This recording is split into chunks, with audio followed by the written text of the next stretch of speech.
Hello everyone, welcome back on my YouTube channel study with Vipin. Study with Vipin YouTube channel पर एक बार पुनः आप सभी लोगों का हार्दिक स्वागत है। उम्मीद करता हूं आप सभी लोग स्वस्थ होंगे, अच्छे होंगे और अपने घरों पर पढ़ाई कर रहे होंगे। जैसा कि आप सभी लोगों को पता है कि किसी भी एग्जाम में करंट अफेयर का महत्वपूर्ण रोल रहता है। ठीक है, तो जो बच्चे अभी रिसेंटली यूपीएससी या यूपीपीसीएस प्रीलिम्स एग्जाम दिए हुए होंगे, उनको मेंस के पॉइंट ऑफ व्यू से करंट अफेयर पर अपनी पकड़ मजबूत बनानी है, क्योंकि वो मेंस पर अपना फोकस करना चाहते हैं। इसके साथ साथ ये प्रीलिम्स एग्जाम के लिए तो इम्पोर्टेंट है ही, उसके साथ साथ जो वनडे एग्जाम्स होते हैं उनके लिए भी उतनी ही इम्पोर्टेंट क्लासेस हैं। तो करंट अफेयर की मंथली मैगजीन को हम स्टार्ट कर रहे हैं। विजन की करंट अफेयर की मंथली मैगजीन, जो बहुत इंपॉर्टेंट है करंट अफेयर के पॉइंट ऑफ व्यू से। और इसके साथ साथ इसमें स्टैटिक पोर्शन भी कवर होता चलता है। ठीक है, तो आई होप आप समझ रहे होंगे। ये अभी हिंदी की करंट अफेयर की मंथली मैगजीन है। इसे हम 4 पार्ट में लगभग कंप्लीट करने की कोशिश करेंगे। उसके बाद इंग्लिश मीडियम की आएगी। इसी तरीके से मंथली 4 4 5 5 पार्ट में आपके सामने करंट अफेयर की मंथली मैगजीन में लेके आता रहूँ। ठीक है, तो पूरी देखिएगा, लास्ट तक देखिएगा और अच्छे से इसको एक बार रिकॉल कर लीजिएगा। इसके साथ साथ इसकी पीडीएफ मैं आपको अपने कमेंट सेक्शन में डाल दूंगा, वहां से आप डाउनलोड कर सकते हैं। ठीक है, तो चलिए स्टार्ट करते हैं और हम स्टार्ट करेंगे पॉलिटी वाले सेगमेंट से। तो देख लेते हैं और आप लोग बहुत ईमानदारी के साथ कंसंट्रेट होकर के इस वीडियो को देखेंगे। ठीक है, तो सबसे पहले हम देख लेते हैं कि जो चीज़ें आज हम जो टॉपिक कवर करेंगे, पॉलिटी एंड गवर्नेंस के करंट से रिलेटेड जो चीज़ें होंगी, उनके साथ जो स्टैटिक पोर्शन होगा, तो आप लोग देख रहे होंगे। सबसे पहले मूल मूल ढांचे के सिद्धांत के मूल ढांचे का सिद्धांत जो चर्चा में रहा था, ठीक है ना, इसकी बात होगी। फिर भारत में लोकतांत्रिक विकेंद्रीकरण, सहकारी संघवाद, अंतर्राज्यीय सीमा विवाद, आधार, भारत में भूमि अभिलेख का आधुनिकीकरण, ऑनलाइन गेमिंग का विनियमन और कुछ संक्षिप्त सुर्खियां हैं। ठीक है, तो इस तरीके से इन्हें हम देख लेंगे। ठीक है, चलिए तो एक एक करके देख लेते हैं और अच्छे से आपको देखना है वीडियो को। चलिए तो स्टार्ट करते हैं हम। और ये सारे टॉपिक्स हैं, इन्हें हम 4 पार्ट में कवर करेंगे। ठीक है, चलिए तो स्टार्ट करेंगे हम कहाँ से। राज व्यवस्था एवं पॉलिटी, यानी कि पॉलिटी एंड गवर्नेंस। सबसे पहला जो इम्पोर्टेंट टॉपिक है और आप लोगों को पता भी होगा, मूल ढांचे का सिद्धांत क्या होता है, आप लोग पढ़ के भी आए होंगे। ठीक है, तो ये चर्चा में अभी इसलिए रहा है क्योंकि इसके अभी रिसेंटली कितने वर्ष हुए हैं, अप्रैल मंथ में 50 वर्ष कंप्लीट हुए हैं, इसलिए ये चर्चा में रहा। ठीक है, तो बेटा ये जो मूल ढांचे का सिद्धांत है वो केशवानंद भारती निर्णय पर बेस्ड है। केशवानंद भारती निर्णय 1973 में आया था, जिसके आधार पर, जिसको बेस मानते हुए सुप्रीम कोर्ट ने मूल ढांचे का सिद्धांत दिया था। तो हाल ही में ऐतिहासिक केशवानंद भारती निर्णय 1973 के 50 वर्ष पूरे हुए हैं। इस वाद में इस वाद से जुड़े निर्णय में सुप्रीम कोर्ट के द्वारा मूल ढांचे के सिद्धांत को प्रतिपादित किया गया था। ठीक है, अब मूल ढांचे के सिद्धांत का जो विकास हुआ, वो विकास किस तरीके से हुआ, ठीक है, तो वो हमें थोड़ा समझने की आवश्यकता है। क्या बैकग्राउंड था, मूल ढांचे के सिद्धांत तक हम लोग किस तरीके से पहुंचे, तो देख लेते हैं एक एक करके। देखिए, आप लोगों को दिख रहा हो मूल ढांचे के सिद्धांत का विकास हमें देखना है।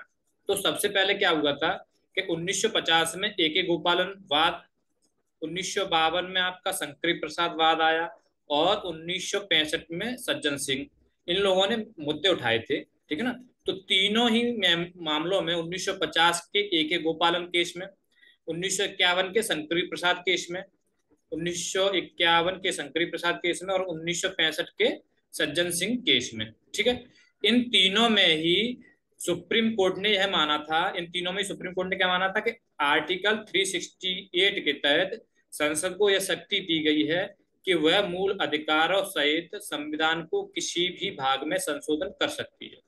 ये तीनों जो भी वाद आए थे, 1950 का एक गोपालन वाद, ये भी आपको याद रखना, 1950 में किसका आया, तो 1950 के एक गोपालन केस, 1951 का शंकरी प्रसाद केस और 1965 का सज्जन सिंह केस। इसमें सुप्रीम कोर्ट के द्वारा निर्णय दिया गया था कि आर्टिकल 368 के तहत संसद को यह शक्ति दी गई है कि वह मूल अधिकारों सहित संविधान के किसी भी भाग में संशोधन कर सकती है। ठीक है, ये चीजें हो गई। अच्छा, इसके बाद क्या आया आपका, इसके बाद आपका आया था 1967। तो 1967 में गोलकनाथ केस में 1967 में गोलकनाथ केस में सुप्रीम कोर्ट ने कहा कि अनुच्छेद 368 के तहत, अनुच्छेद 368 के तहत संसद को संविधान संशोधन करने की शक्ति प्रदान नहीं है। यानी कि अनुच्छेद 368 के तहत संसद संविधान में संशोधन नहीं कर सकती है, आर्टिकल 368 के तहत। ठीक है। दूसरी चीज कही गई थी कि मौलिक अधिकारों के को संसद के द्वारा संशोधित नहीं किया जा सकता। तो याद रहेगा 1967 में गोलकनाथ केस में आर्टिकल 368 ने संसद को संविधान संशोधन करने की शक्ति प्रदान नहीं की। दूसरी बात इसमें कही गई थी मौलिक अधिकारों को संसद द्वारा संशोधित नहीं किया जा सकता। उसके बाद आगे बढ़ते हैं, उसके बाद आता है 1971। तो 1971 के तहत यह कहा गया कि नागरिकों के मूल अधिकार सीमित है, संसद संविधान के किसी भी भाग में संशोधन कर सकती है। ठीक है। यानी कि 1971 में जो फंडामेंटल राइट्स थे उन्हें सीमित कर दिया गया, और सुप्रीम कोर्ट के द्वारा कहा गया कि उनमें संसद संविधान संशोधन कर सकती है। अच्छा, इसमें एक चीज और जोड़ी गई, इसमें 1971 में 24वां संविधान संशोधन किया गया था 1971 के केस में ही। तो 1971 में 24वें संविधान संशोधन के द्वारा कहा गया आर्टिकल 13 के तहत संविधान संशोधन विधि नहीं है, इसलिए संसद संविधान में संशोधन कर सकती है। ठीक है। तो यह तर्क दिया था सुप्रीम कोर्ट ने कि नागरिकों के मूल अधिकार सीमित है, संसद संविधान के किसी भी भाग में संशोधन कर सकती है, और आर्टिकल 13 के तहत संविधान संशोधन विधि नहीं है, इसलिए संसद संविधान में संशोधन कर सकती है। और यह 24वें संविधान संशोधन के द्वारा आर्टिकल 13 में यह बात डाली गई। ठीक है। उसके बाद बेटा हम आगे बढ़ते हैं, और आगे 1972 के तहत संविधान संशोधन किया गया 25वां संविधान संशोधन 1971 जो 1972 में लागू हुआ। इसके तहत 3 प्रावधान किए गए। पहला प्रावधान आपका किया गया आर्टिकल 31, आर्टिकल 31 की 2 धाराओं में परिवर्तन किया गया। आर्टिकल 31 धारा 2 में कहा गया मुआवजा शब्द था, जो मुआवजे शब्द की जगह क्या रख दिया गया, रकम। मुआवजा शब्द को बदल करके रकम रख दिया गया, यानी रकम या पर्याप्त मुआवजा। ठीक है। तो इस तरह मुआवजे शब्द को पर्याप्त मुआवजा में बदलकर संपत्ति के अधिकार में कटौती की गई। धारा 3 जोड़ी गई। धारा 3 में कहा गया मूल अधिकारों पर डीएसपी को प्राथमिकता दी गई, यानी कि मूल अधिकारों पर डीएसपी को प्राथमिकता दी गई धारा 3 के अंतर्गत। ये दोनों धाराएं किसमें थी, आर्टिकल 31 के अंतर्गत। और एक और चीज जोड़ी गई, वो क्या, आर्टिकल 39B और आर्टिकल 39C के मामले में न्यायिक समीक्षा पर अंकुश लगा दिया गया। यानी कि आर्टिकल 39B और 39C पर न्यायिक समीक्षा पर अंकुश लगा दिया गया। फिर आता है आपका इसी क्रम में आगे बढ़ते हुए 1973 में आता है केशवानंद भारती मामला। ठीक है। और यही केशवानंद भारती मामला जुड़ा हुआ था, इसी केस में सुप्रीम कोर्ट के द्वारा मूल ढांचे की अवधारणा का उद्भव हुआ। आई होप यहां तक आपको बैकग्राउंड समझ में आया होगा। अब हम लोग थोड़ा समझ लेते हैं इसे, क्या था केशवानंद भारती वाद, था क्या, ये तो हमने बैकग्राउंड समझ लिया। अब केशवानंद भारती मामला क्या था, तो उसको हम थोड़ा समझ लेते हैं जो इसमें आपके में दिया हुआ है। ठीक है। तो देख लेते हैं, चलिए। आप लोग जैसा कि देख पा रहे होंगे केशवानंद भारती वाद 1973 के बारे में। यह केस केरल सरकार के विरुद्ध दायर एक याचिका से संबंधित था। केरल भूमि अधिकार अधिनियम 1963 के तहत केरल सरकार द्वारा जमींदारों और मठों के पास मौजूद भूमि का अधिग्रहण करने का निर्णय किया गया था। राज्य सरकार के इस निर्णय को केशवानंद भारती बनाम केरल राज्य केस में चुनौती दी गई थी। इस याचिका में राज्य सरकार पर भारतीय संविधान के आर्टिकल 25, 26 और 31 में निहित मूल अधिकारों के अतिक्रमण का आरोप लगाया गया था। ठीक है।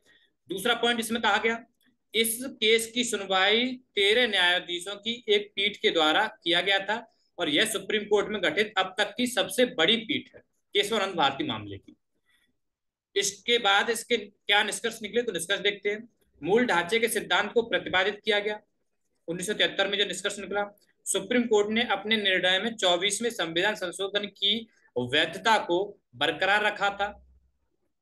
साथ ही यह निर्णय दिया था कि संसद को संविधान के किसी भी या सभी प्रावधानों, मूल अधिकारों सहित में संशोधन करने की शक्ति प्राप्त है, बशर्ते संविधान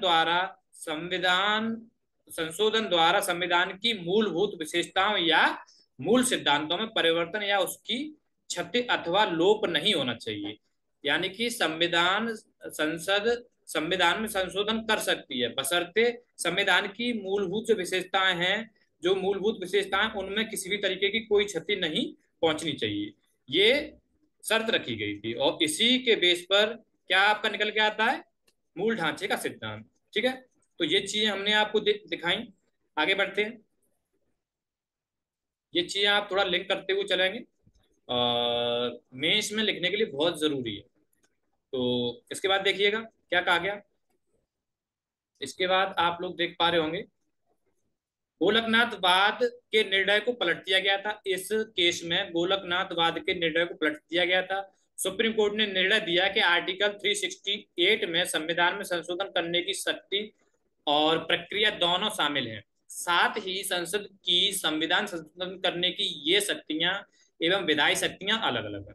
अन्य निर्णयों में सुप्रीम कोर्ट ने न्यायिक समीक्षा की अपनी शक्ति को कम करने वाले हिस्सों को छोड़कर 25वें एवं 29वें संशोधन के अन्य भाग की वैधता को बनाए रखा। साथ ही यह कहा कि उद्देश्य का संविधान का एक भाग है, इसलिए इसमें संविधान संशोधन किया जा सकता है। ठीक है, ये चीजें समझ पा रहे होगे आप लोग। आगे बढ़ते हैं हम, और आगे बढ़ने के क्रम में देखते हैं मूल ढांचे के सिद्धांत के बारे में। इसमें आप लोग देख पा रहे हो, मूल ढांचे के सिद्धांत के अनुसार संविधान में कुछ ऐसी मूलभूत विशेषताएं विद्यमान है जिन्हें संविधान संशोधन के माध्यम से संसद द्वारा संशोधित या निरस्त नहीं किया जा सकता। भारत के संविधान में कहीं भी मूल ढांचे पद का उल्लेख नहीं किया गया है। आपको अगर पूछता है कि भारत के संविधान में कहीं ये बात उल्लिखित है, तो यह बात कहीं भी उल्लिखित नहीं है। यह सुप्रीम कोर्ट के फैसले से यह वर्ड आजाद हुआ है। ठीक है, यानी निकला है, ईजाद हुआ है। मूल ढांचे के सिद्धांत का महत्व क्या है? तो मूल ढांचे के सिद्धांत का महत्व है, यह संविधान में संशोधन करने की संसद की शक्ति को उचित रूप से नियंत्रित करता है। यह सुनिश्चित करता है कि संविधान एक जीवन दस्तावेज बना रहे, साथ ही अपने मूलभूत मूल्यों और सिद्धांतों को संरक्षित करते हुए समय के साथ बदलती परिस्थितियों के अनुरूप कार्य करता रहे। इसके तहत कानून का शासन, शक्तियों का पृथक्करण और न्यायपालिका की स्वतंत्रता जैसे कई सिद्धांतों को मूल ढांचे में शामिल किया गया है। ये भारत में संवैधानिक कानून का आधार बन गए हैं। यह सुनिश्चित करता है कि संविधान का संघीय ढांचा कमजोर न हो। इसके साथ साथ यह सुनिश्चित करता है कि संविधान की व्याख्या करते समय भारतीय न्यायपालिका के दृष्टिकोण को दिशा देने में महत्वपूर्ण भूमिका निभाता है। मूल ढांचे के सिद्धांत के संबंध में प्रमुख चुनौतियां हैं, तो उन चुनौतियों को देखने से पहले कुछ सिद्धांत वर्तमान मूल ढांचे के भाग है, उन्हें हम देख लेते हैं। तो मूल ढांचे के सिद्धांत के भाग कौन कौन से हैं? सबसे पहले भारत की संप्रभुता, सोवरेनिटी ऑफ इंडिया।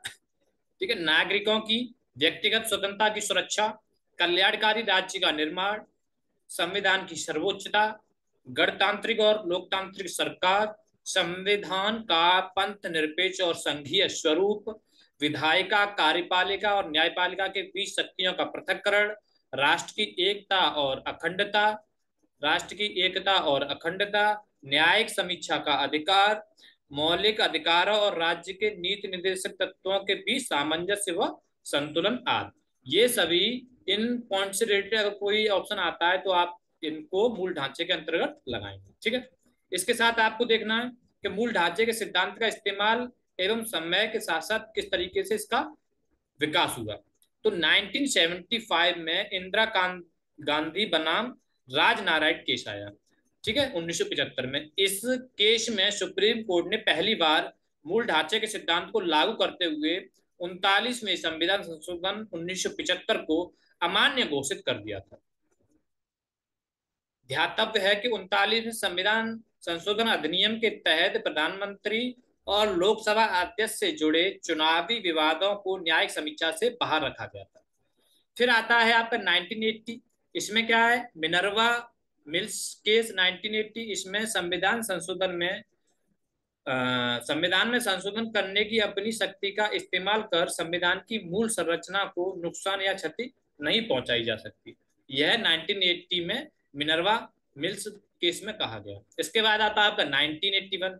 इसमें इसमें आपका बामन राव बनाम भारत संघ केस, ठीक है। ये है आपका 1981। तो इसमें सुप्रीम कोर्ट ने निर्णय दिया कि मूल ढांचे का सिद्धांत केशवानंद भारती मामले के निर्णय के बाद अधिनियमित संवैधानिक संशोधनों पर लागू होगा, न कि उसके पहले के संशोधनों पर। अर्थात इसका प्रभाव पूर्व व्यापी नहीं होगा, यानी कि पहले से ये लागू नहीं होंगे।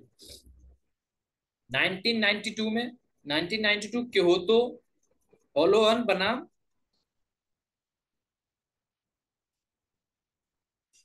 क्योतो होलोहन केस आया था 1992 में। इसके तहत स्वतंत्र और निष्पक्ष चुनाव को मूल ढांचे में शामिल किया गया था, ठीक है। इसके बाद आता है आपका 1992 इंदिरा साहनी बनाम भारत संघ विवाद। इसके तहत मूल ढांचे में विधि के शासन को शामिल किया गया। फिर आपका आता है 1994। 1994 एसआर बोम्बई बनाम भारत संघ केस। इसके तहत पुनः दोहराया गया कि संघवाद भारत की एकता में अखंडता, पंथनिरपेक्षता, समाजवाद, सामाजिक न्याय और न्यायिक समीक्षा मूल ढांचे का हिस्सा है। तो इस तरीके से आप आंसर लिख सकेंगे और इसके साथ साथ आपने स्टैटिक पोर्शन भी अपना कवर किया, ठीक है। तो अब हमें देखना है क्या, मूल ढांचे के सिद्धांत के संबंध में प्रमुख चुनौतियां। तो प्रमुख चुनौतियां क्या क्या है, चुनौतियां देख लेते हैं। मूल ढांचे के दायरे को परिभाषित नहीं किया गया है। मूल ढांचे के दायरे को इसमें परिभाषित नहीं किया गया है। मूल ढांचे में क्या क्या शामिल है, इस संदर्भ में प्राय विवाद की स्थिति उत्पन्न हो जाती है। इससे मूल ढांचे इससे मूल ढांचे की अलग अलग व्याख्या और भ्रम की संभावना बनी रहती है। आगे देखेंगे, न्यायिक सक्रियता यानी कि जुडिशियल एक्टिविज्म का विस्तार होता है। मूल ढांचे के सिद्धांत के उपयोग से न्यायालय जनता के निर्वाचित प्रतिनिधियों द्वारा पारित संविधान संशोधनों को अमान्य घोषित करने में समर्थ हो जाते हैं। उदाहरण के लिए 2019 में सुप्रीम कोर्ट के न्यायाधीशों की नियुक्ति प्रक्रिया में सुधार के लिए पारित राष्ट्रीय न्यायिक नियुक्ति आयोग एनजेएसी अधिनियम को रद्द कर दिया गया था। संसदीय संप्रभुता के साथ संघर्ष की स्थिति बनी रहती है। अक्सर ऐसा माना जाता है कि यह सिद्धांत संविधान में संशोधन करने की संसद की शक्तियों पर सीमा आरोपित करता है। इसे संसदीय संप्रभुता के सिद्धांत के समक्ष एक चुनौती के रूप में माना गया। उदाहरण के लिए जम्मू और कश्मीर को प्राप्त विशेष दर्जे को हटाने के कदम को सुप्रीम कोर्ट ने में चुनौती दी गई थी। इसका आधार यह था कि यह कदम संघवाद, पंथनिरपेक्षता और आत्मनिर्णय के अधिकार को कमजोर करता है। ध्यान देने योग्य बात है कि 2019 में जम्मू एंड कश्मीर पुनर्गठन अधिनियम के तहत जम्मू और कश्मीर राज्य को प्राप्त विशेष दर्जे को समाप्त कर दिया गया था। हालांकि सुप्रीम कोर्ट ने इस अधिनियम की संवैधानिकता को बरकरार रखा है, ठीक है। तो यहाँ तक बेटा आप लोगों को चीजें समझ आ रही होंगी आई होप, और चीजें लिंक करते हुए चलेंगे। बाकी मैं पीडीएफ आपको कमेंट सेक्शन में डाल दूंगा, वहां से अपलोड कर सकते हैं या फिर डायरेक्ट विजन की वेबसाइट से भी आप इसको देख सकते हैं। इसके बाद देखेंगे संविधान संशोधन में कठिनाई होती है। इस सिद्धांत के इस सिद्धांत के कारण संविधान में संशोधन करना कठिन हो जाता है, भले ही ऐसे संशोधन बदलती सामाजिक अपेक्षाओं को पूरा करने के लिए अनिवार्य ही क्यों ना हो। आगे की राह क्या बताई गई है, तो आगे की राह आप लोग देखेंगे क्या आगे होना चाहिए। तो आगे की राह में कहा गया है परिभाषा में स्पष्टता होनी चाहिए। सुप्रीम कोर्ट द्वारा मूल ढांचे को स्पष्ट रूप से परिभाषित करने की आवश्यकता है। साथ ही कोर्ट द्वारा उन मूल्यों एवं मौलिक सिद्धांतों को भी परिभाषित किया जाना चाहिए जिन्हें संशोधित नहीं किया जा सकता। इस सिद्धांत के अनुप्रयोग में निरंतरता होनी चाहिए। इस सिद्धांत को सभी मामलों में सतत रूप से लागू किया जाना चाहिए। इससे यह सुनिश्चित होगा कि राज्य के किसी भी अंग द्वारा संविधान की मूल विशेषताओं के साथ छेड़छाड़ न किया जा सके। न्यायिक सक्रियता को सीमित किया जाना चाहिए। न्यायालयों को संविधान की व्याख्या तथा मूल ढांचे के संरक्षण संबंधी कार्यों में संयम बरतना चाहिए। साथ ही न्यायालयों की शक्तियों के पृथक्करण के सिद्धांत और संसद की भूमिका का भी सम्मान करना चाहिए। ठीक है। इसके बाद जन जागरूकता और जन भागीदारी होनी चाहिए, यानी कि मूल ढांचे के सिद्धांत का महत्व और देश के शासन पर इसके प्रभाव को समझने के लिए जन जागरूकता और जन भागीदारी की आवश्यकता है। इसके इससे मूल ढांचे के सिद्धांत के प्रति जन समर्थन के निर्माण और संविधान के संरक्षण में इसकी निरंतर प्रासंगिकता को बनाए रखने में मदद मिल सकती है। ठीक है। तो ये था आपका आज का पहला टॉपिक, केशवानंद भारती मामला क्यों इंपोर्टेंट था, इसकी पृष्ठभूमि क्या थी, ये चीज हमने जानी। दूसरा करंट का टॉपिक हम देखते हैं, और दूसरा करंट का टॉपिक आप लोगों के सामने दिख रहा होगा कि भारत में लोकतांत्रिक विकेंद्रीकरण, ये चर्चा में था। और ये भी चर्चा में इसलिए था क्योंकि इसके भी 30 वर्ष पूरे हुए। तो किसके 30 वर्ष पूरे हुए देखते हैं।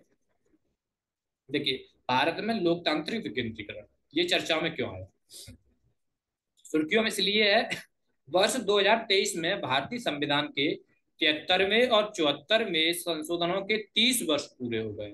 73वें और 74वें संशोधन के परिणाम स्वरूप ग्रामीण और शहरी क्षेत्रों में स्थानीय स्वशासन की स्थापना हुई थी। इससे एक त्रिस्तरीय ढांचे का निर्माण हुआ था। ठीक है। तो ये चीजें आपने समझी कि ये चर्चा में क्यों था। इसके 30 वर्ष पूर्ण हुए थे 73वें और 74वें संविधान संशोधन के।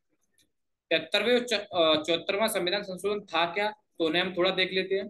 73वां और 74वां संविधान संशोधन आप लोगों के सामने दिख रहा है, ये है आपका 73वां संविधान संशोधन अधिनियम 1992 में। 73वां 74वां दोनों 1992 में आए थे। ठीक है। तो आप लोग देख पा रहे होंगे। अब इनके बारे में हम देख लेते हैं क्या है। देखिए, 73वां के बारे में बात करते हैं। पंचायती राज संस्था को संवैधानिक दर्जा प्रदान किया गया 73वें संविधान संशोधन के द्वारा। भारत के संविधान में एक नया भाग अर्थात भाग 9 को जोड़ा गया। साथ ही इस भाग में अनुच्छेद 243 से लेकर के अनुच्छेद 243 ओ तक प्रावधान शामिल है। नेक्स्ट पॉइंट इसमें दिया गया, संविधान में एक नई सूची अर्थात 11वीं अनुसूची को जोड़ा गया। इस सूची में पंचायतों के लिए 29 कार्यात्मक विषय शामिल हैं। यानी कि 1992 73वें संविधान संशोधन के द्वारा पंचायती राज संस्था को संवैधानिक दर्जा दिया गया। इसके तहत भाग 9 को जोड़ा गया। आर्टिकल 243 से आर्टिकल 243 को जोड़े गए, और इसके साथ 11वीं अनुसूची को भी इसके तहत जोड़ा गया। इसी सूची में पंचायतों के लिए 29 कार्यात्मक विषय शामिल है। अब हम बात करते हैं 74वें संविधान संशोधन की। इसमें 74वां संविधान संशोधन बात करता है आपके शहरी स्थानीय सरकारों को संवैधानिक दर्जा प्रदान किया गया। इसके तहत 9A जोड़ा गया। इसमें आर्टिकल 243 से लेकर के 243 ZG तक जोड़े गए। संविधान में 12वीं अनुसूची को जोड़ा गया। इस सूची में नगर पालिकाओं के लिए 18 कार्यात्मक विषय शामिल है। ठीक है। तो देखो, भाग 73वें संविधान संशोधन के द्वारा भाग 9 11वीं अनुसूची जोड़ी गई। 74वें संविधान संशोधन के द्वारा भाग 9A और 12वीं अनुसूची जोड़ी गई। ठीक है। यहां तक आप लोगों ने चीजें देख ली होंगी कि आपका जो 73वां संविधान संशोधन और 74वां संविधान संशोधन अधिनियम क्या था, तो ये चीज हमने पढ़ ली है। 1 मिनट में थोड़ा सा इरेज कर देता हूँ। ठीक है। अब हम आगे की पृष्ठभूमि जानते हैं इसकी क्या है। चलिए देखिए, अन्य संबंधित तथ्य इसमें क्या है। तो अन्य संबंधित तथ्यों में हम देखेंगे, पंचायती राज मंत्रालय ने मध्य प्रदेश सरकार के सहयोग से 24 अप्रैल को मध्य प्रदेश के रीवा में राष्ट्रीय पंचायती राज दिवस यानी कि नेशनल जुडिशियल अपॉइंटमेंट कमीशन मनाया था।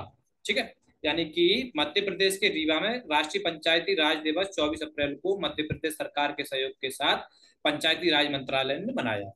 ध्यान देने की बात है, मध्य प्रदेश 73वें संविधान संशोधन अधिनियम 1992 में दी गई त्रिस्तरीय पंचायती राज व्यवस्था को लागू करने वाला देश का पहला राज्य है। त्रिस्तरीय पंचायती राज व्यवस्था को लागू करने वाला मध्य प्रदेश देश का पहला राज्य है। ये चीज आपको याद रखनी है। चलते हैं हम आगे। देखिए इसमें आपको क्या कह रहा है, देख रहे होगे। प्रधानमंत्री ने एकीकृत ई ग्राम स्वराज और government e market place portal का इस अवसर पर उद्घाटन किया। गवर्नमेंट ई मार्केट प्लेस यानी कि जीईएम, ई ग्राम स्वराज और जीईएम पोर्टल को एकीकृत करने का उद्देश्य पंचायतों को ई ग्राम स्वराज्य प्लेटफॉर्म का लाभ प्रदान करते हुए सीधे जीईएम के माध्यम से अपनी वस्तुओं एवं सेवाओं की खरीद करने हेतु सक्षम बनाना है। इस दौरान प्रधानमंत्री ने चुनिंदा लाभार्थियों को स्वामित्व संपत्ति कार्ड सौंपे। यह देश के स्वामित्व योजना के तहत 1.25 करोड़ संपत्ति कार्ड वितरण की उपलब्धि का प्रतीक था। स्वामित्व योजना गांव का सर्वेक्षण और ग्रामीण क्षेत्रों में उन्नत प्रौद्योगिकी के साथ मानचित्रण योजना है। स्वामित्व योजना क्या है? गांवों का सर्वेक्षण और ग्रामीण क्षेत्रों के उन्नत प्रौद्योगिकी के साथ मानचित्रण योजना है। ठीक है, तो ये चीज आपको इसके संबंध में याद रखनी है। आगे देखते हैं, आगे हमें क्या देखना है, भारत में लोकतांत्रिक विकेंद्रीकरण के बारे में तो देख लेते हैं। भारत में लोकतांत्रिक विकेंद्रीकरण का आशय केंद्र राज्य सरकारों में स्थानीय सरकारों जैसे पंचायत और नगर पालिका को शक्ति, संसाधनों और निर्णय निर्माण के अधिकार के हस्तांतरण से है। संसद ने 73वें और 74वें संविधान संशोधन अधिनियमों को 1992 में पारित किया था। उन्हें 1993 में लागू किया। वे अत्यंत महत्वपूर्ण संविधान संशोधन थे जिन्होंने भारत के लोकतांत्रिक विकेंद्रीकरण की शुरुआत की। भारत में लोकतांत्रिक विकेंद्रीकरण के बाद की कुछ उपलब्धियां हैं, तो उन्हें भी हम पढ़ लेते हैं, देख लेते हैं क्या उपलब्धियां रही। महिलाओं और वंचित समुदायों को सशक्तिकरण हुआ। 73वें संविधान संशोधन अधिनियम के लागू होने के बाद से निर्वाचित महिला प्रतिनिधियों का अनुपात लगातार बढ़ रहा है। ठीक है, इसके तहत वर्तमान में स्थानीय स्वशासन संस्थाओं में निर्वाचित महिला प्रतिनिधियों की हिस्सेदारी लगभग 49% है, जिसकी संख्या 14 लाख से अधिक है। साथ ही इन संस्थाओं में 4 लाख से अधिक सदस्य अनुसूचित जाति और अनुसूचित जनजाति से संबंधित है। राजस्थान, उत्तराखंड, छत्तीसगढ़ और केरल जैसे राज्यों में निर्वाचित महिला प्रतिनिधियों की संख्या उनके पुरुष समकक्षों की संख्या से अधिक हो गई है। महिलाओं और SC/ST के बढ़ते प्रतिनिधित्व के कारण सकारात्मक प्रभाव, इसके कारण महिलाओं के लिए समुदाय आधारित कल्याण पर दिए जाने वाले व्यय में वृद्धि के साथ साथ अपराधों की रिपोर्टिंग में भी बढ़ोतरी हुई है। साथ ही अनुसूचित जाति के सरपंच प्रधानों द्वारा इस जाति की बस्तियों में सार्वजनिक वस्तुएं उपलब्ध कराने हेतु निवेश किए जाने की अधिक संभावना है।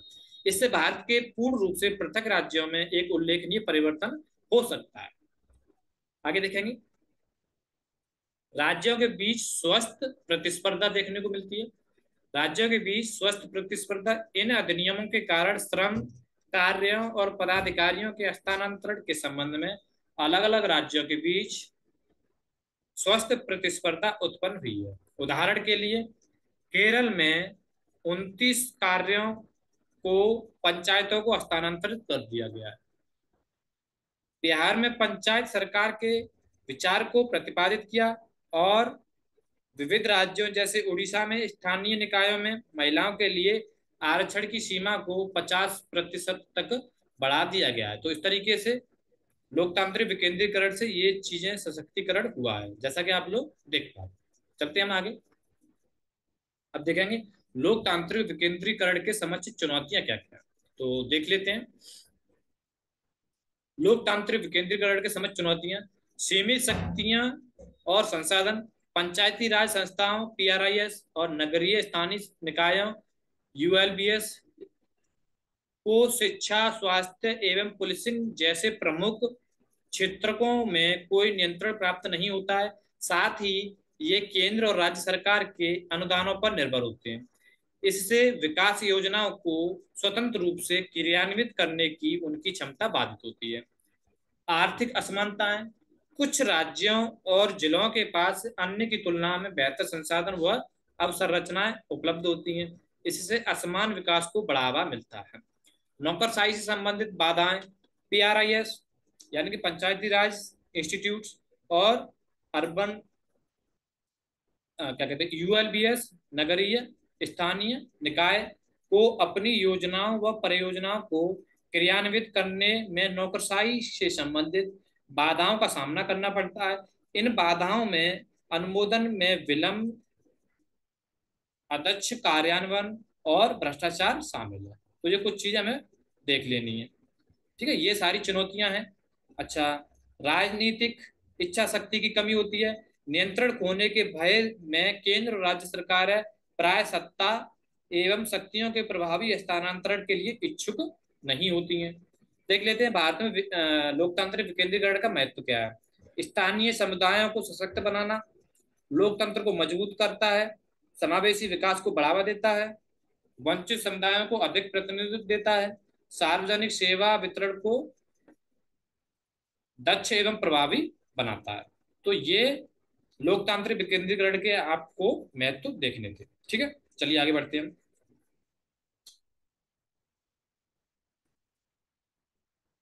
चलिए इसमें देखते हैं। देखिए अब जैसे कि जो आपने भी देखा था, राजनीतिक इच्छा शक्ति की कमी, तो उसी के अंतर्गत पॉइंट है वित्त आयोग की नियुक्ति में विलंब इसका एक प्रमुख उदाहरण है। साथ ही इस आयोग की सिफारिशों को शायद ही कभी बजटीय योजनाओं में शामिल किया जाता है। यह स्थानीय सरकारों की वित्तीय स्वायत्तता को भी कम करता है। आगे, समानांतर निकायों का निर्माण। कई राज्यों ने पंचायतों को सौंपे गए कार्यों को संभालने के लिए समानांतर निकायों का निर्माण किया है। उदाहरण के लिए हाल ही में हरियाणा सरकार ने स्थानीय निकायों के कार्यों की देखरेख के लिए मुख्यमंत्री की अध्यक्षता में एक ग्रामीण विकास एजेंसी सृजित की है। ग्रामीण विकास एजेंसी, ठीक है, ये याद रखना है आपको। इसके साथ सामाजिक असमानताएं विद्यमान, जैसे महिलाओं और वंचित समुदायों को प्राय स्थानीय निर्णय निर्माण की प्रक्रिया में भेदभाव का सामना करना पड़ता है। यह भेदभाव उनकी भागीदारी और प्रभाव को सीमित करता है। उत्तरदायित्व का अभाव, स्थानीय निर्णय निर्माण की प्रक्रियाओं में प्राय उत्तरदायित्व और पारदर्शी की कमी होती है। इसके कारण भ्रष्टाचार तथा संसाधनों के दुरुपयोग को बढ़ावा मिल सकता है। कमजोर क्षमता निर्माण, कमजोर क्षमता निर्माण प्राय पीआरआईएस और यूएलबीएस। पीआरआईएस मतलब पंचायती और यूआरआईएस में शहरी निकाय। तो पंचायती निकाय संस्थान और शहरी निकाय संस्थान के पास अपने कार्यों को प्रभावी ढंग से प्रबंधित करने के लिए आवश्यक तकनीक व प्रशासनिक क्षमता की कमी होती है। तो ये सारी इसकी क्या है चुनौतियां, ये सारी इसकी कमियां हैं लोकतांत्रिक विकेंद्रीकरण की। ठीक है, तो ये चीजें आपको इससे संबंधित याद रखनी थी। अब हम आगे बढ़ते हैं।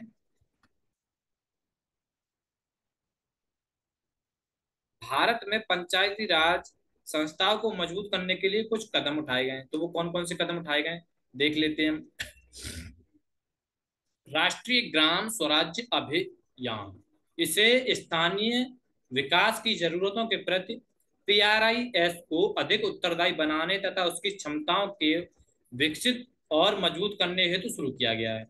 दूसरा, ई ग्राम स्वराज्य, यह उपयोगकर्ता के अनुकूल एक वेब आधारित पोर्टल है। इसके जरिए ग्राम पंचायतों की योजना, लेखा जोखा और निगरानी कार्यों को एकीकृत किया गया है।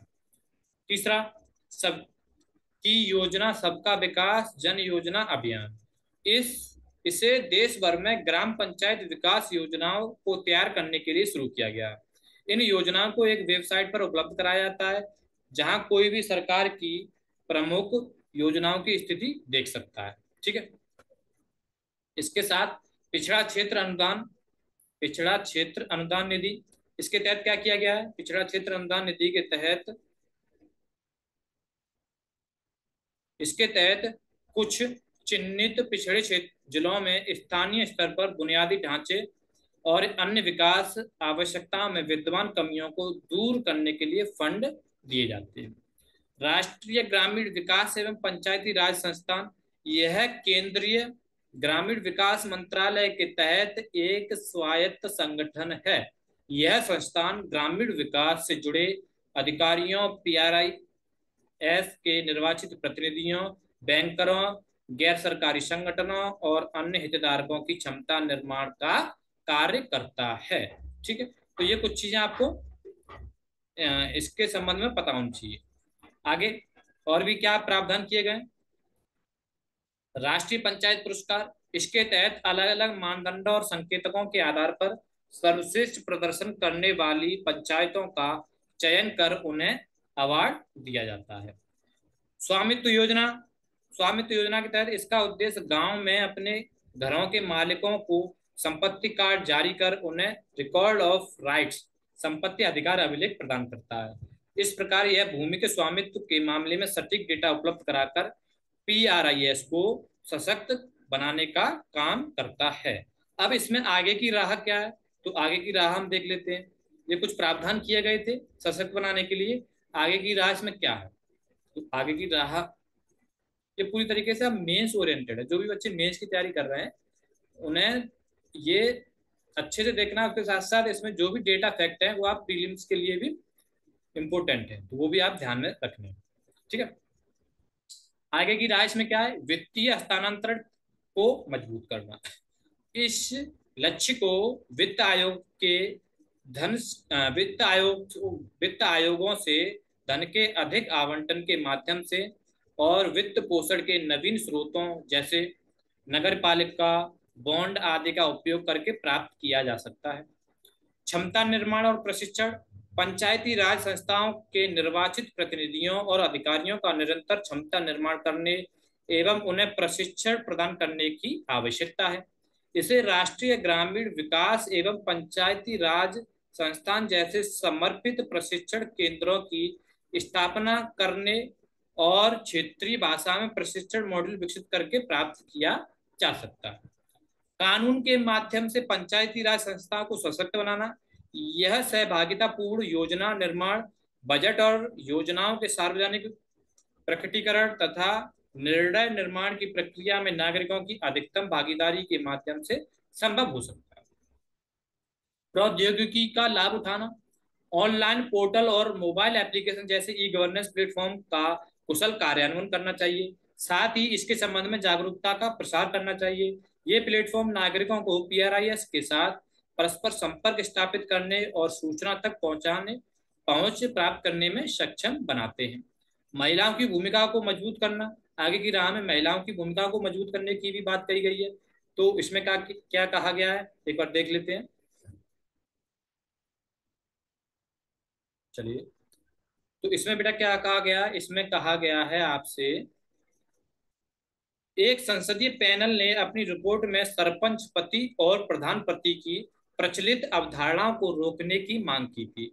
रिपोर्ट में इसके लिए पंचायती राज संस्थाओं की निर्वाचित महिला प्रतिनिधियों को प्रशिक्षण देने और उनके क्षमता निर्माण के माध्यम से उन्हें सशक्त बनाने पर बल दिया गया था।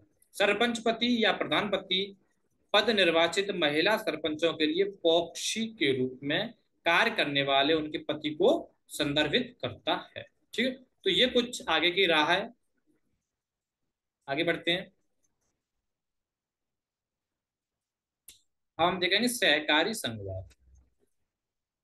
तो सहकारी संघवाद को हम देखेंगे नेक्स्ट वीडियो में। और हम आज पॉलिटी वाले सेगमेंट को भी 2 पार्ट में कवर करेंगे। ठीक, बाकी जल्दी से जल्दी इस मंथली मैगजीन को कवर कराने की कोशिश करूंगा। तो इसको पॉलिटी वाले सेगमेंट को भी हम 2 पार्ट में कवर करेंगे। और आई होप आप लोगों को यह वीडियो पसंद आई होगी। ठीक है, चलिए मिलते हैं फिर आपसे नेक्स्ट क्लास में जल्दी ही।